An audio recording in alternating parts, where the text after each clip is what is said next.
Chileans are taking to the polls to elect their next president.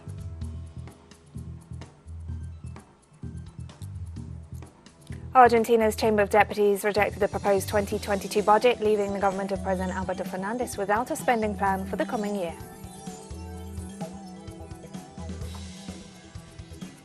Tens of thousands of Sudanese protesters rallied this Sunday to mark 3 years since the start of mass mobilizations that led to the ouster of longtime leader Omar al-Bashir.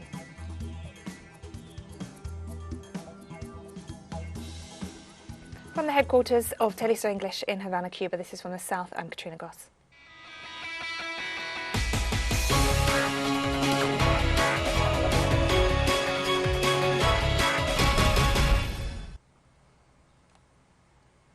We begin in Chile, where voters are turning out in a presidential election set to decide the future of the country. Chileans have a choice between two very different candidates this Sunday. On the one hand, Gabriel Boric, a 35-year-old congressman, lawyer and former student activist running for the Apruebo Dignidad coalition, is a candidate uniting social democrat and progressive forces of the country, seeking to ensure that Chile does not move even more to the right. On the other, the far-right candidate of the Christian Social Front coalition, José Antonio Cast, a 55-year-old lawyer and former congressman who's known for his praise of the Augusto Pinochet dictatorship, opposition to abortion and LGBTQI rights.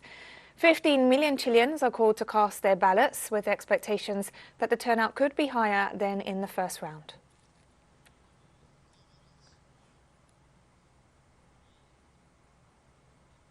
And as polling stations opened across Chile this Sunday, the president of the Electoral Service called on all voters to turn out and choose their next president. Call for the participation of all the electorate so that they can choose the country that they want. We invite you to stay informed at server.cl, where you can consult your electoral data. The elections are a democratic celebration. Let's celebrate this celebration in peace. Thank you very much. Social Democrat presidential candidate Gabriel Boric addressed the press after casting his ballot this Sunday, emphasizing that he would respect the results. I'm hopeful, I'm calm, because I firmly believe that we have conducted a clean campaign, a campaign that has positive proposals without inventing or spreading lies. And we also trust deeply in the Chilean men and women and in the institution of our country. Therefore, I can tell you right now that tonight we respect the result, whatever it might be, without creating any doubts. And I want to invite those who are watching us at home, those who perhaps have doubts about whether it is worth going out to vote or not, to think that politics can be different, that here we are new generation that enter into politics with clean hands, with a warm heart, but with a cool head, because we are certain that it's possible to make a more human Chile, a more dignified Chile, a more equal Chile, and that is what we are going to dedicate all our efforts to, from wherever we end up. And far-right presidential candidate José Antonio cast his ballot this Sunday in his family hometown of Paine before addressing the press.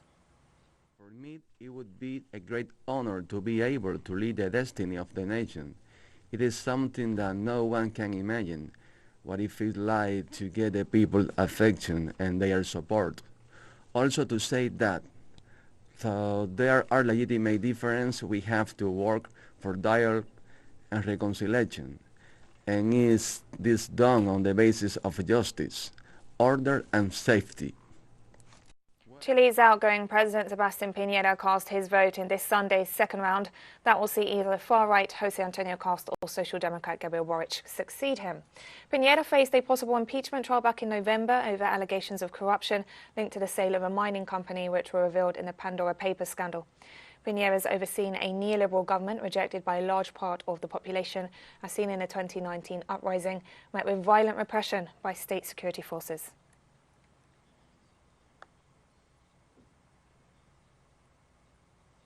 And former Chilean President Michelle Bachelet addressed the press during the presidential elections this Sunday, expressing that the candidate to be elected must listen to the opinions of the population. Should give their opinion of what they want, and it also means for the candidate to be elected to be clear about what Chileans want from them. Will you be accused of electoral interventionism? Electoral interventionism, not at all. What is that? When a government, for example, uses its own resources to support a candidate. And what can I do? I am a former president. Does anyone think that an ex-president should have an opinion? And furthermore, could someone be suspended for such an alleged invention? I think that is frankly very strange.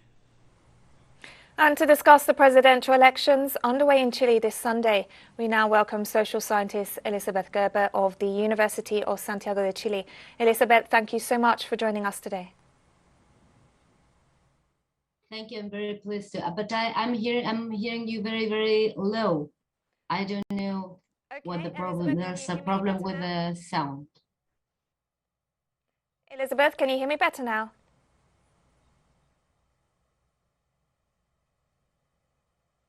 Elizabeth? Yes.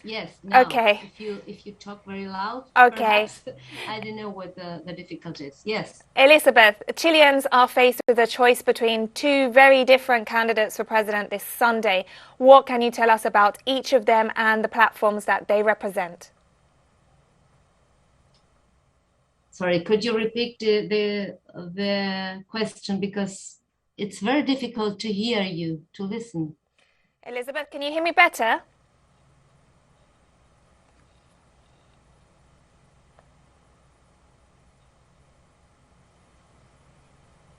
We appear to be having some technical difficulties there. We will try to return to our interviewee, Elizabeth, a bit later. We're going to take a very short break now, but we'll be right back.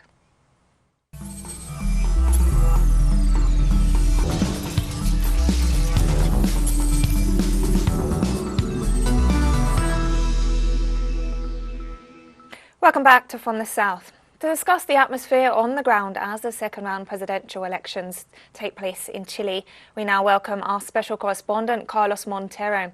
Carlos, what can you tell us about the events there as Chileans are taking to the polls to cast their ballots for the next president?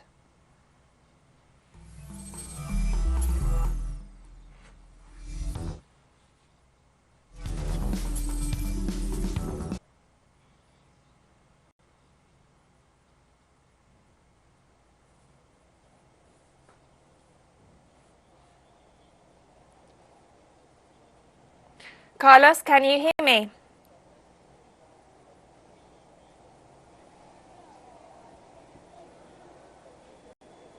Carlos, what can you tell us about the atmosphere there?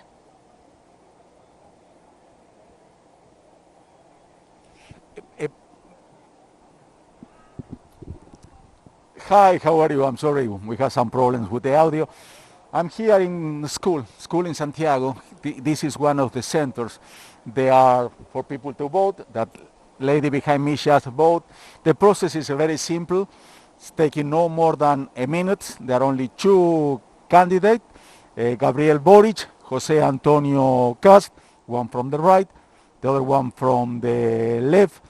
The country is really divided. We don't know what's going to happen today. At 6 o'clock are going to close the polls. 7 o'clock, they're going to have the first report about the numbers. And then by 8 o'clock, we could have an idea. The two candidates already votes. And something what they said worry me. The candidate from the extreme right, Jose Antonio Cast, he's saying that the scrutiny is going to be really close, so that more probably we are not going to have results today. The candidate from the Social Democrat, he's saying, Gabriel Boric, that he thinks that today we are going to know who is going to be the president-elect of Chile. The process is going okay, smoothly. The only problem is some people are complaining that they don't have a public transportation. Public transportation should be free today, the Sunday of election. But they are saying that the big corporation, they don't let the bus going out, so that it's very difficult to take a bus to go to vote. That's something of concern of the candidate from the Social Democrat, Gabriel Boric. They are saying that the government has their own candidate, and they are trying to interfere in the election. I don't know what the big problem is going to be that, but that's something that we are paying attention here in Santiago, but a lot of people are complaining that it's very tough to get a bus to go to vote. Then it's a matter of waiting. Early in the morning, they opened the polls at 8 o'clock in the morning. We saw a lot of old people. They came to vote. Now that we are in the afternoon, we see a lot of younger people. The younger people usually should vote for the candidate Gabriel Boric. The older people should vote for the candidate from the right, Jose Antonio Cas. We are going to see what's going on. So far, so good. There are no big problems besides the inconvenience of the transportation, but anything new is going on, we are going to go back to you immediately. Going back to the studios. Carlos, thank you so much for that update. That's Carlos Montero, who's joining us live from Chile. We have more stories coming up after this final short break. Stay with us.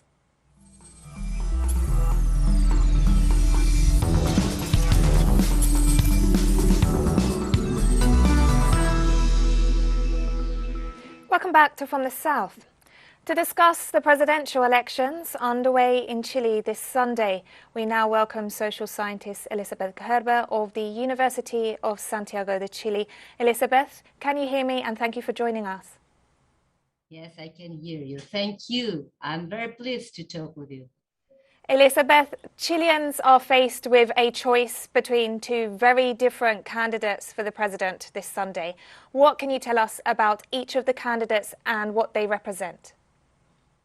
Well, it's a great discussion, and many people are talking about polarization. No? But I think there is a trap in stating that Chile is polarized, and that this is a choice between two extremes. Because in the first place, in the first round campaign, in this round, both candidates had to wing towards the center with moderate proposals.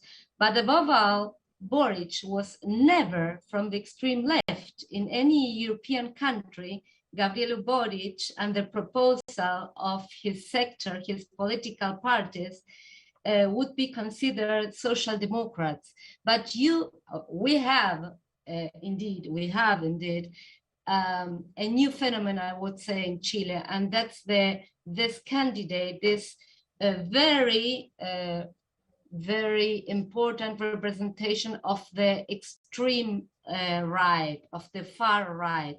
Jose Antonio Cast is a candidate of these sectors. Is a far right candidate. This is new, but I won't say that on the other side we have an extreme left candidate.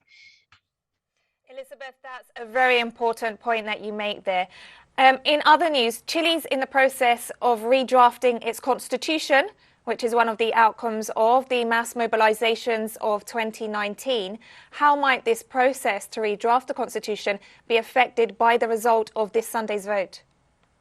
Well, it's a great challenge for us to support the Constituent Convention, because it is essential for Chile to support this process that leads to a new constitution. The electorate of Jose Antonio Cast, concentrates those who rejected the constitutional process and oppose clearly a new constitution. That is why we are concerned about taking care of this constituent process that must culminate in next year, in July 2022, with a new constitution. Most of the people, I would say 100% of the people who voted against, who rejected a new constitution, are now voters for, of course, for Jose Antonio Cast. It is a very important matter for Chile. Elizabeth, we're seeing the return, or the possible return soon, to power of progressive forces in several different Latin American countries. Beyond Chile, how could today's result impact on the wider region? Well, first of all, we are not sure what is going to happen now, because polls, are prohibited in the last 15 days in Chile. However, they circulate confidentially, and there were 4 or 5 opinion polls last week which showed a great advantage of Gabriel Boric. And as you said, this could mean a very important progressive progressive reinforcement for the region. I think it's very important because, extreme right expressions are still in the government in countries like Brazil, but we know that Lula has great chances also. So I think for the region is very, very important. I would say most important processes now are the Chilean election and the election in Brazil. Elizabeth, what can you tell us about the atmosphere there in Chile today as Chileans are voting? We heard that there have been a lack of buses for people to be able to be transported in order to exercise their vote. Have you heard anything about that? Yes, you're very well informed, because I read for many people which are very active in the campaign and in the social media, that they are reporting a lack of public transport in several communes in Santiago too, and that's of course a way to hinder electoral participation. And what does this have to do with electoral participation? Well, we know that with more political participation will be better for Gabriel Boric, because I would say in a political analysis, the voters of caste are male, older people, and those hard voters, which are going to vote anyhow, but with a higher political participation, the candidate which be favored with is Gabriel Boric. Elizabeth Herber, who's a social scientist. Volatility this time, a huge electoral volatility. So the extreme right sectors have, of course, are sure if less people are going to vote, and they are sure also with this hard vote. Elizabeth, thank you so much for your time and for bringing us that update, speaking to us from Santiago de Chile. Thank you. Thank you. And we turn to other news now. And we are now going to say goodbye. We've come to the end of this news brief. Remember, you can find us on our website, telesurenglish.net, and also on social media. For teleSUR English, I'm Katrina Goss, and thank you for watching.